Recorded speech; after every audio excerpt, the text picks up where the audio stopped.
유월절 전에 예수께서 자기가 세상을 떠나 아버지께로 돌아가실 때가 이른 줄 아시고 세상에 있는 자기 사람들을 사랑하시되 끝까지 사랑하시니라.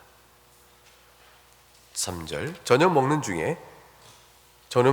중 예수는 아버지께서 모든 것을 자기 손에 맡기신 것과 또 자기가 하나님께로부터 오셨다가 하나님께로 돌아가실 것을 아시고 저녁 잡수시던 자리에서 일어나 겉옷을 벗고 수건을 가져다가 허리에 두르시고 이에 대야에 물을 떠서 제자들의 발을 씻으시고 그 두르신 수건으로 닦기를 시작하여 시몬 베드로에게 이르시니 베드로가 이르되 주여 주께서 내 발을 씻으시나이까?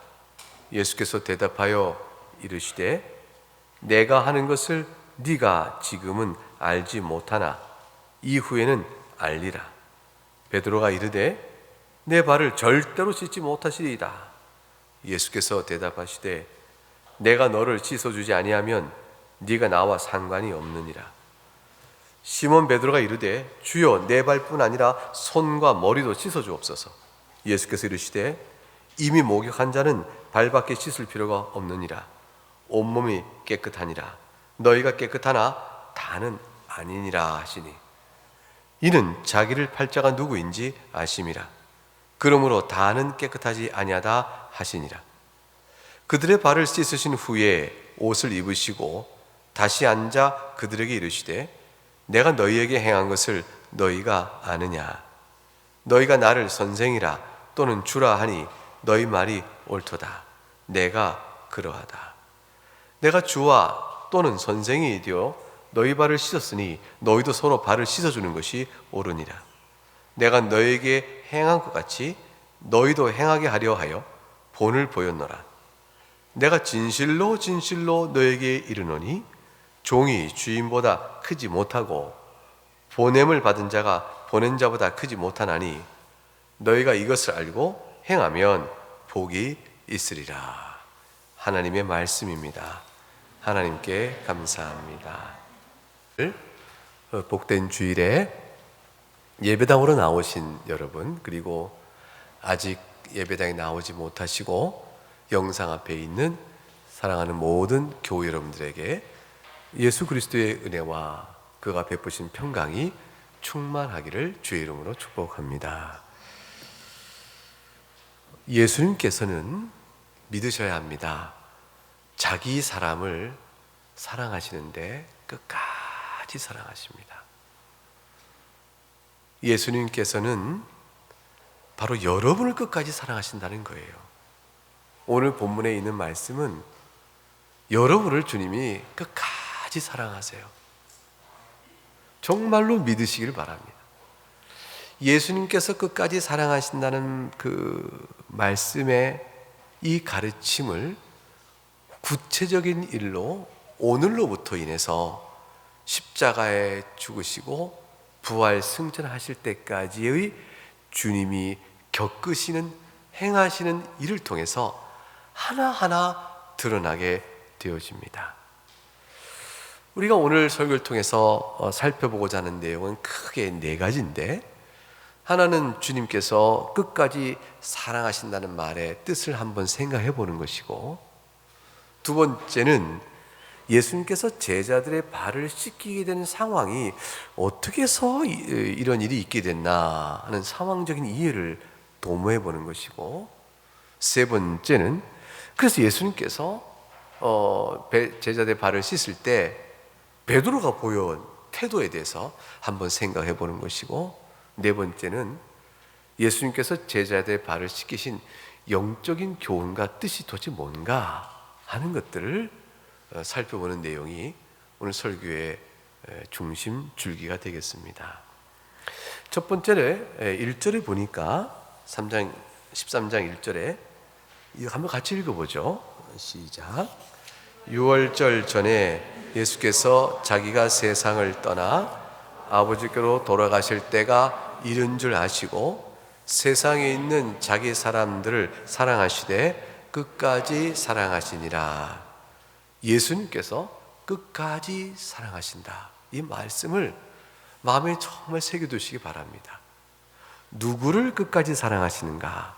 자기 사람을 그랬습니다. 예수님의 음성을 듣고 따르는 양, 그게 내 양이라 그러셨습니다. 여러분은 예수님의 음성을 듣고 따르는 양이죠? 아니에요? 양 아니면 뭐예요? 다 예수님의 음성을 듣고 따르는 양이시잖아요. 복음을 듣고 사랑하죠? 너무 감사하잖아요. 예수 이름만 들어도 마음이 기쁨이 나요. 여러분 인생 중에 고달픔과 슬픔과 아픔이 있어도 어떻게 거기서 일어나요? 어떻게 거기서 견디고 살아갑니까? 예수 그분 때문에 그런 거예요. 내 인생 속에 예수님이 안 계시면 무슨 낙복했다고 살며 내 인생 끝에 무슨 즐거움이 있을 것이라고 살겠어요. 현재도 힘든데, 쉽지 않은데, 근심이 있는데, 근데 예수님 때문에 사는 거예요. 그래서 우리는 예수님의 음성을 듣고 따르는 양은 예수님이 넘겨주시는 생명의 꼴이 살아가는 힘이 되어지고 그분에게서 생수를 마시고 내가 살아갈 힘과 용기와 이유를 발견하기 때문에 예수님의 음성을 듣고 따르는 양입니다. 그래서 우리는 예수님의 양은 예수님께 속한 사람들이에요. 우리 스스로 확인할 수 있습니다. 내가 예수님께 속한, 예수님 말씀하신 자기 사람인가? 그럼요. 예수님 말씀하신 정의가 있어요. 너희가 정녕 내 음성을 듣고 따르면 내 양이라. 그 자기 사람들을 끝까지 사랑하십니다. 6월절 전날 그러셨다고 되어 있어요. 6월절 전에 이 말씀을 주셨어요. 여러분 이 시점을 생각해 보세요. 이제 이게 뭐냐면 6월절 이제 목요일 밤 바로 전이에요. 예수님께서 6월절 식사를 하시기 전에, 보통 6월 식사 2번 해요, 유대인들은. 그러니까 6월절 양을 잡은 고기를 나눠 먹으면서도 그런 다음에 일반적 식사를 또 따라서 합니다. 그러니까 이제 넉넉히 먹는 것이죠. 예식에 따른, 절기 예식에 따른 식사와 일반적 식사를 이어서 이렇게 하게 됩니다. 그 자리를 임하면서 주님께서 말씀하신 거예요. 그러니까 목요일 밤이 저녁이 돼가는 거죠. 그럼 주님은 목요일날 이 날이 소위 이 다락방 강화, 다락방에서 6월절 만찬을 나누신 것도 계속 마지막 강서를 쭉 주시는 거예요. 예수님께서 왜 오셨는지, 그로 인해서 제자들은 어떤 교훈을 받아야 될 것인지, 예수님이 십자가에 죽으신 다음에 그들이 되어질 양상, 심리적, 영적 상태를 다 보시면서 간절한 마음으로 유언 같은 말씀을 주시는 것이죠. 그 말씀이 요한복음엔 17장까지 이어지는 거예요. 13장부터 10장까지 극히 아름다운 사건과 말씀이 이어져 갑니다. 여러분이 예수님의 처지가 됐다면 어떤 말을 할 것 같아요? 가장 중요한 말, 예수님 오신 목적과 그것을 통하여 반드시 제자들이 알아야 될 말들을 계속해서 일깨워줍니다. 아버지께로 돌아가실 줄 아신 시점이니까 예수님은 또한 신성에 따라 모든 걸 아시잖아요. 그러니까 예수님은 하나님의 작정의 때가 언제인지 다 아시는 것이죠. 그리고 이제 말씀을 하시는 거예요. 그러니까 6월절 전이라는 것은 이제 이날 밤 잡으시고 신문당하시고 또 정오에는 십자가에 달리시고 3시가 되면 운명하시는 일정의 고통, 그런 다음에 그 죽으심이 예사로운 죽음이 아니잖아요. 그냥 육체가 죽는 죽음이 아니고 모든 죄값을 친히 담당하시는 죽음이시라. 그 죽음까지 겪으시는 1년의 때를 앞두시고 이제 말씀하는 겁니다. 내가 자기 주님께서 하시는 말씀의 강서를 요한 사도는 쓰면서 예수님이 이때로부터 행하시는 모든 일들은 무엇이라고 말할까? 예수님께서 자기 사람을 끝까지 사랑하신 것, 바로 그것이다 라고 말합니다. 더없이 충만한 사랑을 오늘 예수님에게서 본다라는 것이에요. 끝까지란 말 속에는 가득 찬, 그 끝까지 완전히 충만한 이란 뜻인데, 그 끝이란 말이 정작 끝이요 라는 뜻도 있지만 목적인 뜻도 있어요. 그러니까 주님께서 이 땅에 오신 목적을 실현할 때까지 충만함이에요. 그러니까 주님께서 자기 사람을 죄에서 구원하시고 하나님 자녀 삼으시는 구원의 목적을 이루시기 위하여 필요한 데까지 모든 것을 아낌없이 내어주시는 사랑입니다. 그때까지, 끝까지란 말은 또한 완전성과 충만성을 얘기하면서 동시에 간헐적이지 않고 계속적인 의미를 담고 있죠. 그 끝까지죠. 계속적으로 사랑을 베푸시고 완성에 이르기까지인데 그 완성은 목적성과 맞물려 있어요. 그래서 지금도 계속해 사랑하시고 완성에 이르기까지 우리를 부르시는 자기 사람을 구원에 이르시는 목적이 완성될 때까지 계속해 사랑을 여러분에게 베푸십니다. 우리 가까이에게 우리를 믿음을 주시고 예수의 사람으로 살게 하시면서 그러면서 우리의 구원이 정력과 하나님께서 우리를 향한 그 여러 가지 목적이 있으시죠. 하나님의 형상이요 그리스도 형상이요 그거를 회복할 때까지. 아니 우리 마음속에 우리 식으로 말하면 우리 안에 신앙으로 말미암은 그리스도를 믿는 믿음으로 말미암는 행복감, 그 족한 즐거움이 충만히 되어져서 하나님께 정말로 완전하게 찬송을 올려드리는 무릎꿇음이 있을 때까지. 그럼 우리의 기쁨과 자랑이거든요. 그거를 깨우칠 때까지 끝까지 사랑하십니다. 우리가 어떤 형편에 놓여지든 같이 우리가 연약하여 죄를 범하든 실족하든 또는 주 앞에 믿음에 순종하여 영적인 단맛을 누리고 있을 그 즐거움의 때가 더욱더 견고해질 때까지, 그럴 때라도 영적인 기복이 어떠하든지 삶의 형편이 어떠하든지 육적 생활이 어떠하든지 삶의 분깃을 따라 우리가 살 것인데 그 어떤 경우라도 하나님 우리 끝까지 사랑하셔서 우리를 향한 각각의 목적을 이루실 때까지 놓치지 않고 사랑하세요. 그 일들을 오늘 나타내 보신 실행을 해 가십니다. 예수님께서 제자의 발을 씻기신 배경은 이렇습니다. 왜 예수님 발을 씻었을까요?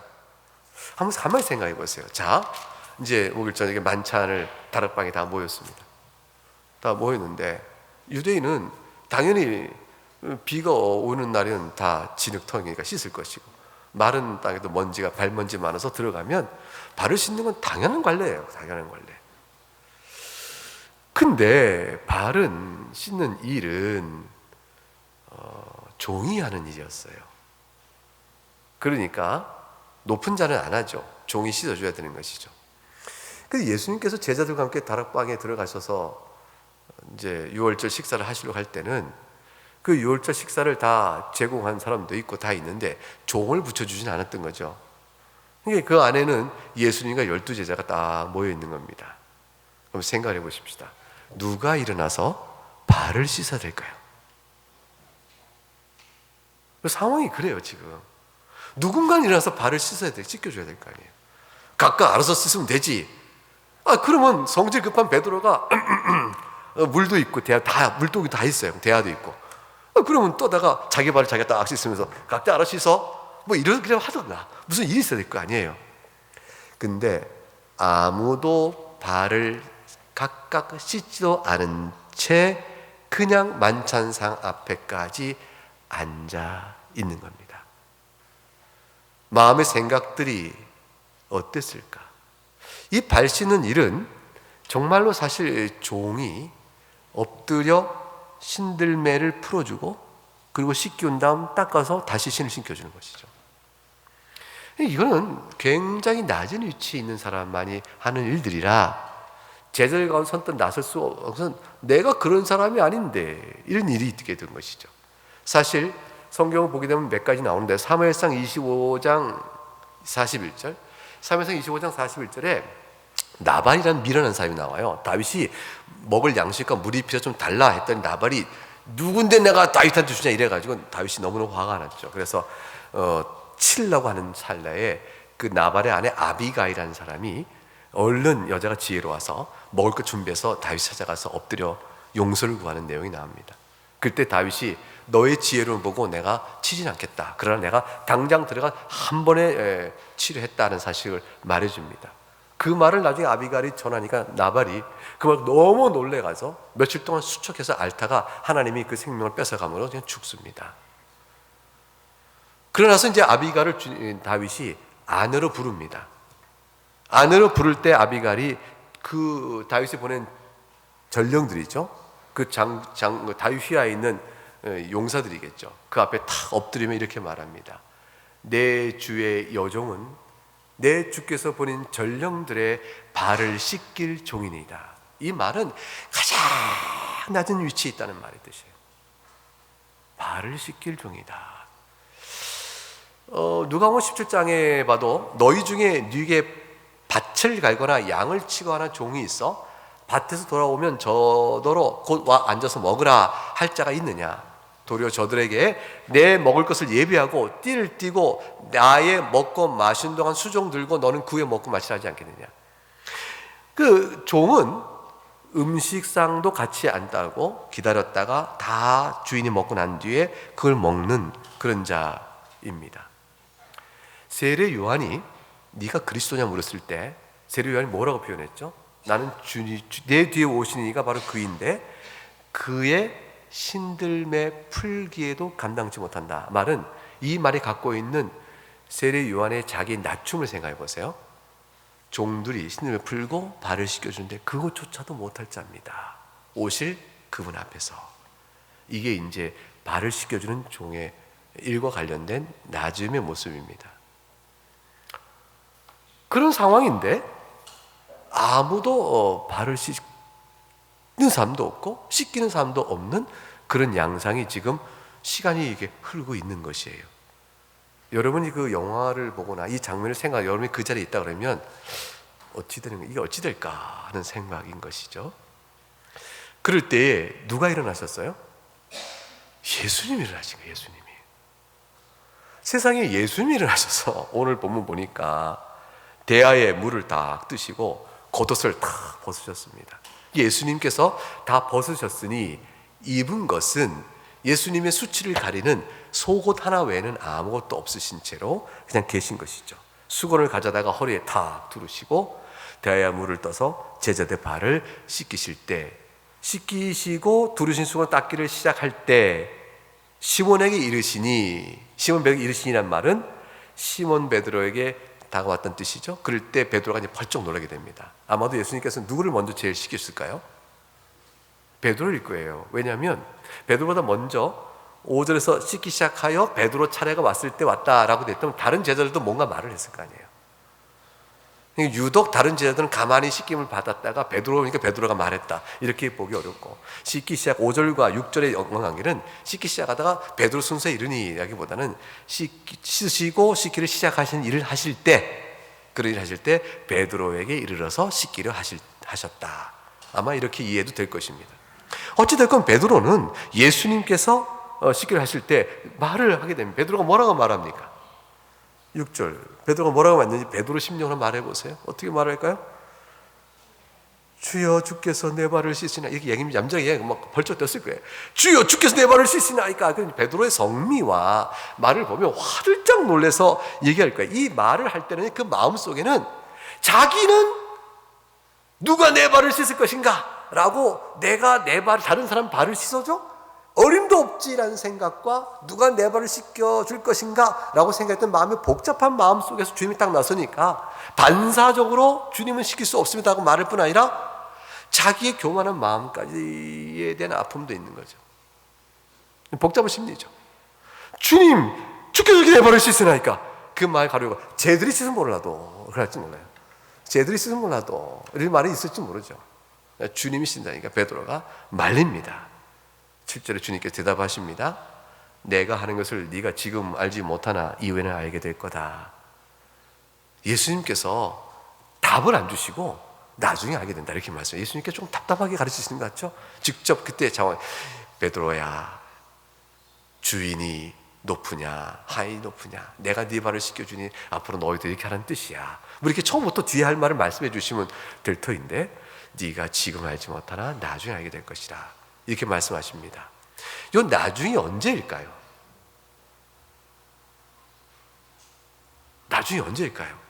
그 오늘 본문 읽다 보면 너희가 나를 선생이요 또는 주라 하니 네 말이 옳도다. 내가 그러하다. 내가 주와 또 선생이 너희 발수에서 너희도 서로 발수에 옳으니라. 이것을 내가 너에게 행한 같이 너희도 행하게 하려고 본을 보였노라. 이거를 하려고 내가 하는 거란다. 이 말씀을 뒤에 안 하시고 처음에 이렇게 옮겨주시면 어떨까요? 베드로의 첫 번째 질문에서 이렇게 말씀 안 하십니다. 근데 주님께서 이렇게 가르치시나 이거를 깨닫는 일은 사실은 좀 시간이 걸리는 일이에요. 바로 듣고 깨닫지를 못하는 것입니다. 예수님께서 승천 이후에 그 위에 성령을 보내실 때, 아니면 부활하시사 하나님 나라 일을 가르치실 때 눈을 뜨기 시작하고 성령을 보내실 때 비로소 저들이 온전히 알게 될 겁니다.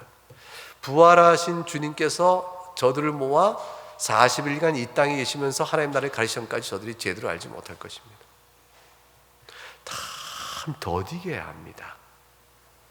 주님은 오래 참으십니다.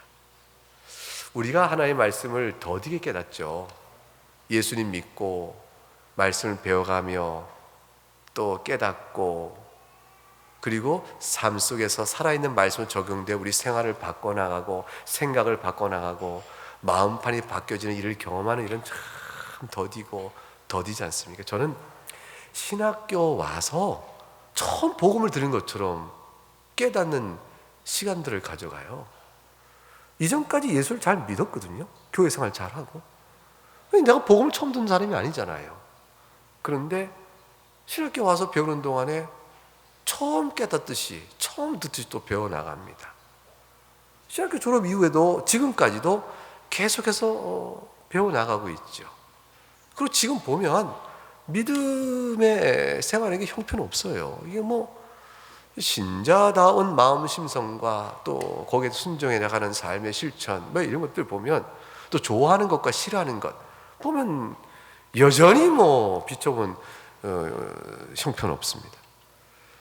참 더디게 깨닫고, 깨닫는 말씀이 지식으로 아는 것이 마음판에서 살았게 역사하는 데까지 왜 이렇게 여기서부터까지 오래 걸린지 몰라요. 여러분 지금 머리서부터 가슴까지 지금 몇 센치 됩니까? 지금 제가 키도 안 크니까 이게 길지도 않은데, 아마 장로님은 좀 더 길어서 좀 더 오래 걸릴 것 같아요. 저보다 이게 머리서부터 가슴까지 좀 길죠?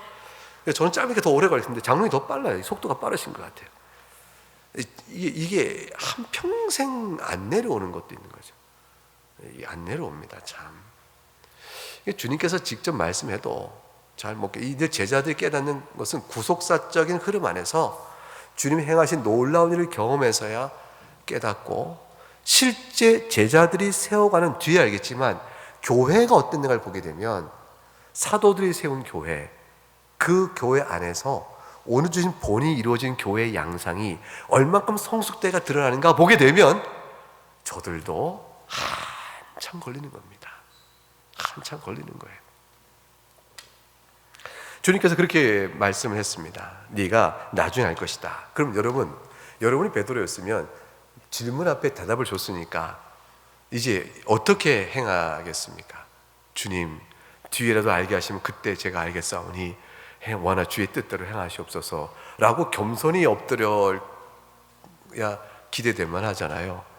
근데 베드로의 두 번째 대화가 더 강합니다. 두 번째 대화 8절에 베드로의 말을 한번 읽어볼까요? 베드로가 이르시되, 시작.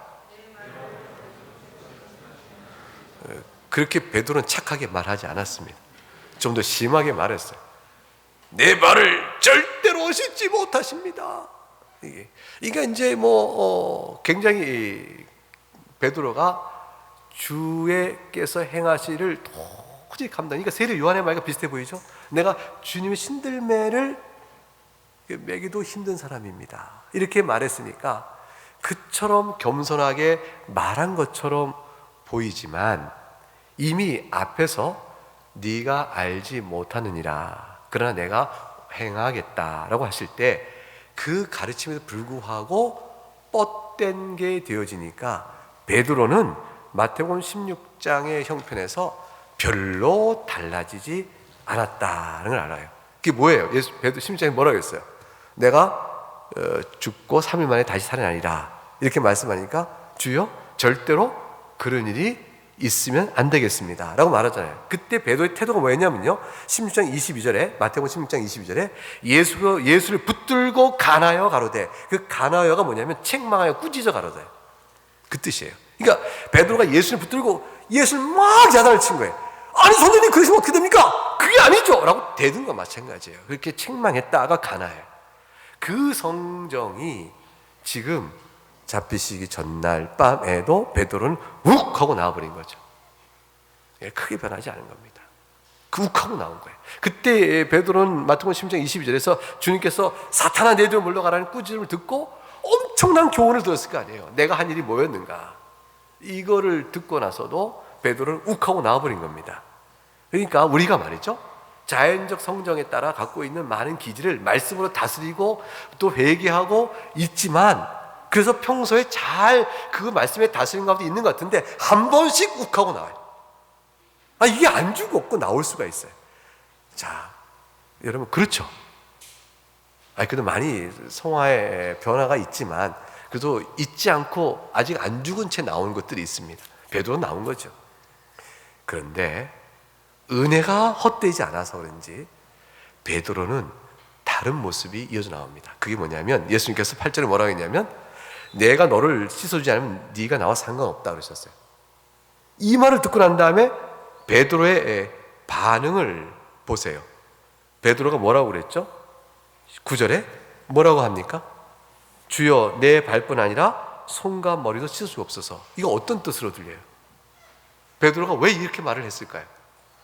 또 성급하게 그저 발만 씻으면 된다 했는데 주님 발이 뭡니까? 머리와 머리도 다 씻어주세요 이렇게 막 나선 베드로, 아직도 모르구나 이렇게 생각할 수도 있어요. 그런데 그 성미에 곁들여진 신앙 고백이 있는 거예요. 베드로가 절대로 주를 떠날 수 없다는 그 결의한 결의가 뭐예요? 이건 뭐냐면 베드로에 담겨져 있는 주를 향한 신앙의 태도가 보이는 거예요. 이게 뭐냐면 주님 절대로 씻지 못합니다. 근데 주님께서 뭐라고 말씀하시면 세상에 듣지 못할 말을 들은 거죠. 내가 너를 씻지 않으냐면 네가 나와 상관이 없다. 그러니까 주님과 상관이 없다니 말도 안 됩니다. 저는 죽어도 주님과 떠날 수 없어요. 그 얘기. 주님을 상관이 없다. 제가 주님과 함께 기업에 참여한 자요 주님을 떠나갈 수 없습니다라고 막 매달리는 모습이 뭐냐면 네 그렇다면 내 발뿐 아니라 주님 제 손과 머리까지도 다 씻어주세요. 저는 주님을 절대 떠날 수 없다니까요 라는 말로 베드로가 나서게 된 거예요. 그러니까 그 성미가 이런 표현을 북돋움으로 주님과 결코 떠나갈 수 없다는 이 자기 신앙적 표현을 내세운 게 된 것이죠. 적어도 베드로는 배움이 헛되지 않았고 마태복음 16장에서 사탄아 내 뒤를 물러가라 네가 하나님을 생각지 않고 사람을 생각하노라 꾸짖음을 받았던 그때로부터 받았던 교훈이 그 신앙, 그때부터 변화된 신앙의 성장과 변화가 전혀 헛되지 않은 겁니다. 우리가 그런 거예요. 우리가 문득 잊었던 성정이 훅 올라와 다시 한번 일이 있다 할지라도 전에 없이 바로 압니다. 내가 또 실수했구나. 내가 또 주 앞에서 그랬구나. 다시 한번 주 앞에 나오는 회개와 돌이킴 모습이 바로 있어요. 전에는 오래 갔으나 이제 곧 금방 되돌립니다. 전에는 한 행동에 사과가 없었으나 이제는 자신 한 행동에 대한 돌이킴과 사과를 또는 사죄를 구하게 되어지게 된 일이죠. 우리의 변화는 그렇게 나아갑니다. 베드로는 주님께서 은혜를 주고 키워가고 계신 것이죠. 주님과 상관이 없다뇨? 절대로 안 됩니다. 저는 죽어도 주님을 떠나갈 수 없으니 주님께 반드시 붙어 있겠습니다. 그러니 발뿐 아니라 손과 머리도 씻겨주세요. 이렇게 말한 것이죠.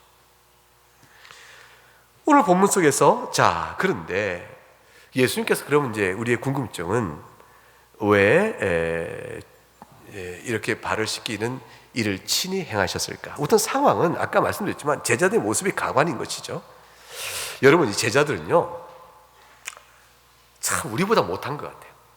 우리는 이게 지금 천국 가면 또 이제 김 목사 일로 와봐라. 너 그때 내가 너보다 못하지 않았어. 혹시 이러실까 모르겠는데, 그러나 좀 그렇잖아요. 좀 그 모였으면 적어도 저 같으면 제가 다른 사람 발언을 안 시켜줘도 얼른 누구 발언 시켜줄 것 같아요? 예수님 발언 제가 시킬 것 같아요. 예수님, 제가 예수님 발언 시켜드리겠습니다. 이렇게 좀 하지 않겠어요? 그렇게 베드로라면 정말 자기 성민대로 그렇게라도 해야 될 것 같은데, 저들이 안 하고 있던 저 모습은 도대체 뭘 말하는 거예요? 제자들이 어떤 영적 수준을 얘기하는 걸까요? 누가 더 크냐? 이 생각에서 떠나지 못하고 있는 거예요. 여러분, 이게 말이죠, 누가복음 22장에 가게 되면 한번 보세요. 누가복음 22장 제자들의 수준을 보여줘요. 누가복음 22장 24절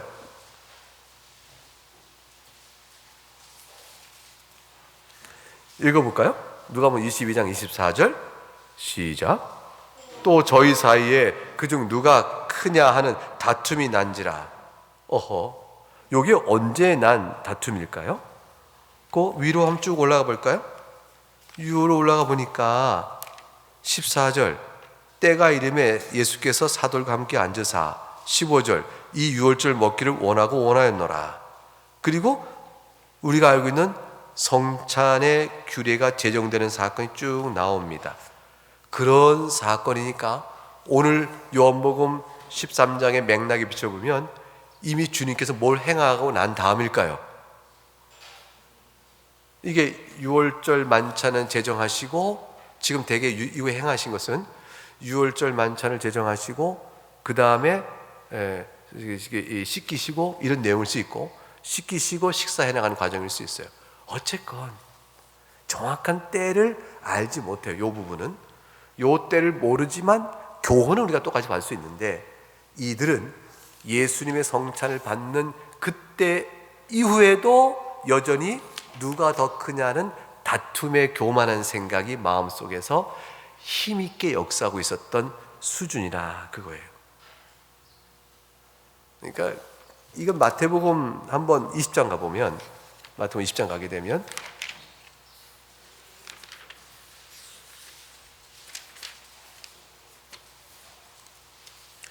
마태복음 20장 20절 볼까요? 20장 20절 보게 되면 세베대의 아들의 어머니가 아들을 데리고 옵니다. 그리고 하나는 우편에 하나는 왼편에 놔달라고 말합니다. 주님께서, 그것은 내 아버지께서 23절에 누구를 위하여 예배하셨든지 그들이 얻을 것인데, 22절에 내가 마시는 잔을 너희가 마실 수 있겠냐고 말씀하셨더니, 저들이 열제자가 24절 듣고 두 형제에서 분이 여깁니다. 분이 여기는 내용이 나오죠. 그리고 나서 28절에 인자가 온 것은 성경을 받으러 온 거 아니요 도리어 섬기려 하고 자기 목숨을 많은 사람의 대속물로 주려 함이라 하고 일컬어 주십니다. 이때에 있었던 제자들의 시기와 다툼은 애초부터 있었던 것이요, 이때도 있는 것이요, 유월절 식사를 하실 때에도 이어지고 있는 것입니다. 그러니 이런 상황 속에 주님께서 결국 먼저 일어나신 것이죠. 저들의 저런 상태면 나중에 예수님께서 십자가 다 이루시고 사역을 이루시고 승천하시고 교회를 세우실 때 볼 것도 없는 것이죠. 볼 것도 없는 것이죠. 복음의 은혜를 저들이 아직 깨닫지 못하고 있는 것이에요. 그래서 오늘 본문은 결국은 예수님께서 친히 모범을 보이신 것은 도덕적으로 남을 섬기는 것이 공동체 평화와 또 귀하다라는 겸손을 가르치는 것이 아니에요. 겸손이란 미덕을 가르치는 것이 아니고, 주의 은혜를 입은 자가 교회를 이룰 때에 우리가 그리스도의 몸을 구성하고 있는 신앙적 원리가 무엇인가라는 뼈속 깊은 존재의 원리를 가르치시는 거예요. 신자라는 것, 교회 지체라는 것, 그래서 교회를 구성하고 있는 이 구성의 원리가 도대체 뭔가를 뼈속 깊이 알으시는 거예요. 여러분, 그 교회 구성에서 그냥 사랑인데 그 사랑이 도대체 뭐냐? 그 뭐냐면 높은 자가 낮은 자가 되어져서 받드는 사랑이에요. 섬기는 사랑 외에 아무것도 아닌 것이에요. 이게 주님 보신 사랑이고 그 사랑이 교회를 이루는 거예요. 그러니까 이건 기독론적으로 보게 되면 빌립보서 2장에 나와 있는 그것입니다. 가보실까요? 빌립보서 2장.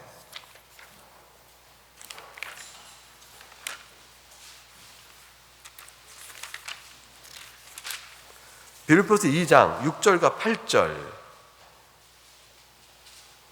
319쪽에 보게 되면, 그는 근본 하나님의 본체시나 하나님과 동등됨을 취할 것 여기지 아니하시고 오히려 자기를 비워 종의 형체를 가지사 사람들과 같이 되셨고, 8절 읽어보세요. 시작. 사람의 모양으로 나타나셨음에 자기를 낮추시고 죽기까지 복종하셨으니 곧 십자가에 죽으십니다. 이 기독론의, 즉 예수 그리스도가 어떤 분인가를 설명하는 이 내용이 바탕이 되는 성경입니다.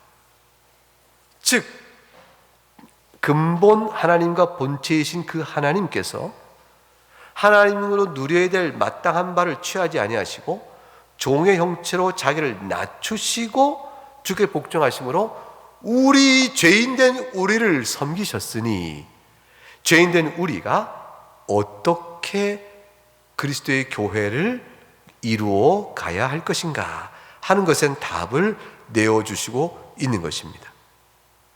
이 빌립보서 2장은 나중에 뒤에 다시 살펴볼 것인즉 여러분 성경책을 잠시 동안 접어두시고 돌아올 때 바르게 돌아올 수 있도록 하시면 좋겠어요.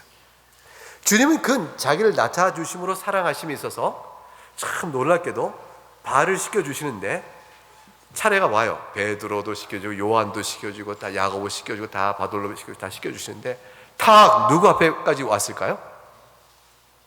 가룟 유다 앞에도 오시는 거예요. 그 예수님은 가룟 유다가 자신을 팔자인지 아세요? 모르세요?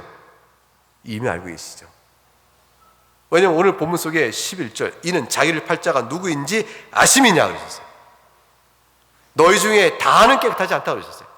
다 아시는 주님이 가룟 유다 앞에 대야를 탁 놓고 유다 너는 다음에 너는 아니다 하지 않으시고 그것도 씻겨주세요. 가룟 유다의 발을 씻겨주는 주님은 지금 뭘 보이시는 거죠? 여러분, 그냥 이 세상 사람에게 보이시는 그리스도의 사랑은 저들을 회개로 부르시는 주님의 오래 참으심이에요. 하나님의 오래 참으심. 그래서 주님께서 심판을 미루고 계신 것은 저들을 돌이켜 회개하기 위한 주의 사랑, 그거 외에 다른 것이 아닙니다. 바론 유다까지 주님은 씻겨주시는 섬김을 하셨습니다.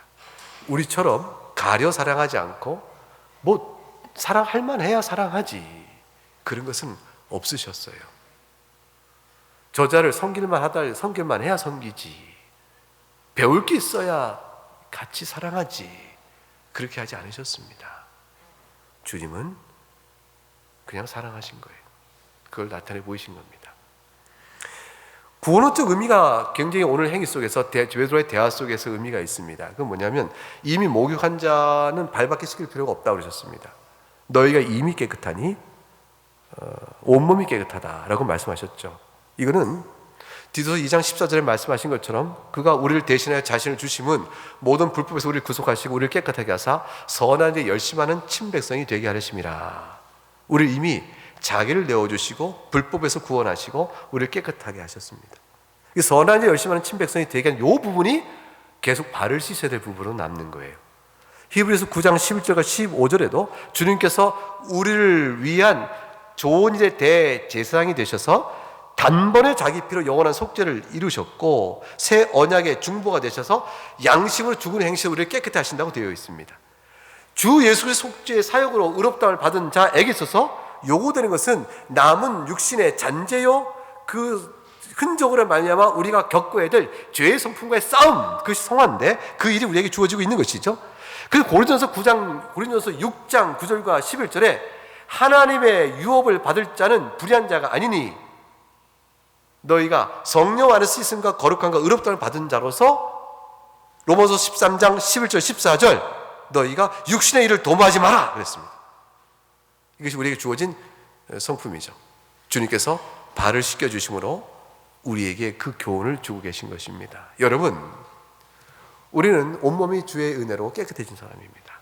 속죄의 은혜로 깨끗해지고 주의 피로 정결케 하셔서 우리를 의로운 자라 삼으세요. 근데 우리 안에서 발을 씻겨주는 주님의 은혜가 절실하게 필요합니다. 그것이 성화의 회개라. 그래서 우리가 생명의 삶을 살아가는 모습이라, 새 사람답게 살아가는 것이라, 신학적으로 그렇게 표현한 많은 것들입니다. 이제 결론 부분으로 오늘 본문의 가장 중요한 적용점은 있는 게 교회론적인 적용입니다. 주님께서 이것을 다 행하신 뜻을 12절부터 17절에 이르시기를 내가 본을 보이려 했다고 그렇게 말씀하세요. 본을 보이려 하셨다. 그리고 선생과 주님이신 것과 너희와 제자들의 관계를 빗대어 말씀하시고 종과 주인과 보냄을 받은 자와 보낸 자에 비교하여 너희가 마땅히 내가 행했으니 하는 것이 얼마나 옳은 것인가를 설명하십니다. 사랑하는 여러분, 아까 본 빌립보서 2장을 한번 가보겠어요. 빌립보서 2장, 아까 우리가 6절부터 8절까지 말씀을 읽었는데 1절부터 5절 말씀을 한번 볼까요? 1절부터 5절까지 서로 한 절씩 나누어 읽겠습니다. 시작. 제가 먼저 읽을까요? 그러므로 그리스도 안에 무슨 권면이나 사랑에 무슨 위로나 성령의 무슨 교제나 긍휼이나 자비가 있거든 마음을 같이하여 같은 사랑을 가지고 뜻을 합하여 한 마음을 품어 아무 일에든지 다툼이나 허영으로 하지 말고 오직 겸손한 마음으로 각각 자기보다 남을 낮게 여기고 각각 자기 일을 돌아볼 뿐더러 또한 각각 다른 사람들의 일을 돌아보아 나의 기쁨을 충만케 하라. 5절 같이 읽습니다. 너희 안에 이 마음을 품으라. 곧 그리스도의 예수의 마음이니. 이 마음을 품으라. 그리스도 예수의 마음이니 하고 6절에 뭐라고 되어 있어요? 그는 근본 하나님의 본체시나 하나님과 동등함을 취할 거 여기지 아니하시고 이렇게 나오는 거예요. 주님이 보이신 본입니다. 그러니까 제자들의 발을 씻기신 본은 제자의 발을 씻기는 정도가 아니라 하나님께서 사람이 되어 죽으신 속죄 모든 사역의 본을 구체적으로 나타내 보이시는 작은 예예요. 깨닫지 못하니까 제자의 발을 씻기면서 내가 너희를 위하여 하나님이나 사람이 되어 죽으신 일을 생각하라, 그것입니다. 우리가 이제 세족식이라고 해서 교회에서 이렇게 한 번씩 수련회 가면 하고 또 실제 고난주간에 이런 것도 하고 뭐 그러기도 해요. 근데 쉽게 좀 발이 왜 이렇게 때가 있냐, 뭐 이렇게 왜 이렇게 투덜대는 마음으로 하는 사람은 없겠죠. 다 진심을 씻겨주고 그때는 또 사랑의 마음으로 다 합니다. 그러니까 뭐 그러면서 하는 일 자체는 뭐 탓할 건 없는데 의식화되는 것은 의미가 없죠. 실제로는 우리 마음속에 정령코 속죄의 은혜를 깊이 깨닫는 데 있어요. 예수님의 속죄의 은혜를 깨달으면 그리스도의 마음을 아는 자니, 빌립보서 2장 1절부터 5절의 적용이 내 안에 살아나는가를 보셔야 돼요. 그게 뭐냐면 마음을 같이 하나, 뜻을 같이 하나, 다툼이나 허용으로 하는가, 남을 나보다 낫게 여기는가, 다른 사람을 내가 돌아보는가. 이게 주님이 기뻐하실 마음인데 이러한 사랑의 위로나 성령의 교제나 긍휼과 자비가 내 안에 있는가. 사랑하는 여러분, 그리스도의 그리스도인 다음은 거룩을 외치는 데 있지 않습니다. 그리스도의 그리스도인 다음은요, 사랑과 자비와 긍휼의 풍성함에서 나타납니다. 만일 여러분이 거룩을 외치는 순간은요, 다른 사람을 정죄하고 손가락질하는 데 있습니다. 근데 긍휼과 자비 풍성한 사람은 다른 사람의 허물을 그냥 덮습니다. 그리고 다시 한번 해보십시다. 다 죄인인데요. 다 죄인인데요. 그 마음을 가지라. 그 마음이 7번씩 70번이요 용서하라는 말씀 속에 담겨 있는 거예요. 이게 그리스도의 복음이에요. 예수님께서 친히 우리를 그렇게 용서하신단 말이에요. 끝까지 사랑하신다니까요. 주님이 우리에게 그런 사랑을 주시면서 너희도 그렇게 사랑하라. 로마서 12장 10절에 형제를 사랑하여 서로 우애하고 존경하기를 먼저 해라 그랬어요. 먼저 해라. 서로 먼저 해라. 로마서 12장 14절과 16절에 너희를 박해하는 자까지 축복하라고까지 말씀하셨어요. 에베소서 2장 22절에 너희는 성령 안에서 하나님이 거하실 처소가 되게 하여 그리스도 예수 안에서 함께 지어져 가라 했어요. 함께 지어져 가는데 다툼과 시비를 어떻게 지어져 가겠어요? 고린도서 12장 18절과 20절에 유명한 말씀이죠. 너희는 한 지체라. 지체 가운데서 더 요긴한 것과 약한 것이 어디 있느냐, 덜 귀한 것과 더 귀한 것이 어디 있냐. 서로 지체가 서로 돌보는 것이 아니냐. 너희는 그리스도의 몸이요 서로 지체의 각 부분이라. 이리 말씀하셨습니다. 주님은 속죄로 인한 은혜의 원리에 따라 살아갈 사랑이라는 것이 뭔가를 가르쳐 주시고, 자신이 이루실 교회 끝까지 그 목적을 이루실 완성의 모습이 이 땅에 교회를 세우신 것인데, 그것의 실천적 구성의 원리가 복음을 아는 자로서 어떻게 드러날 것인지를 제자들에게 친히 본을 보이시고 보이신 겁니다. 이 본은 예수의 복음 그 자체 외에 다른 것이 아니에요. 그래서 발을 씻기신 주님을 내가 압니다. 내 발을 씻겨준 주님의 사랑을 내가 압니다 라고 말한 사람은 비로소 십자가의 사랑을 제가 압니다 라는 것 같은 것이에요. 십자가는 내가 사랑합니다 하지만 형제의 발을 씻길 만큼 그 사랑을 모르고 있거나 행할 의향과 의도가 없으면 아직은 십자가의 사랑을 배워가는 사람이요, 아직은 알아야 될 게 많은 사람이요, 어쩌면 그것이 우리의 신앙의 몫이요 믿음에 자라갈 성화의 몫이라 하겠죠. 성화는 거룩하게 되어지는 것이지만 그것은 다른 게 아니라 사랑의 풍성함을 이루어가는 것입니다. 사랑은 바로 십자가에 있습니다. 이 말씀이 우리를 돌아보는 그런 은혜가 있길 바랍니다. 베드로가 더디지만 배워가듯이, 옛 모습이 불쑥불쑥 나타나지만 배워가듯이 끝까지 사랑하실 주님께서 우리를 또한 그렇게 키워가실 것입니다. 함께 찬송하겠습니다.